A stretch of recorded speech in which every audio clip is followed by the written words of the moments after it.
அனைவருக்கும் வணக்கம். நம்ம ஃபினான்ஷியல் பிரமிடில் ரிட்டையர்மெண்ட் பிளானிங் பற்றி பார்த்துட்ருக்குறோம். அதில் என்ன பார்த்தோன்னா, எஃபெக்டிவ் ரிட்டையர்மெண்ட் பிளானிங்கிறது நமக்கு ஒரு சேஃப்டி நெட்டு க்ரியேட் பண்ணிக்கிற மாதிரி.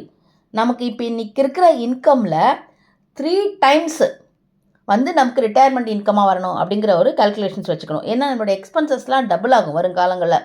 இன்ஃப்ளேஷனு 6 to 7% வரத்துக்கு வாய்ப்பு இருக்குன்றதுனால அதை பேஸ் பண்ணி நாம் அந்த ரிட்டையர்மெண்ட்டு பிளானிங்கை கார்பஸ்ன்னு சொல்லுவோம், அதை வச்சுக்கணும்.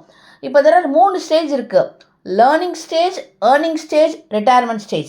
0 to 25 நம்ம படிக்கிற காலம், 25 to 60 earning period, above 60 is retirement period.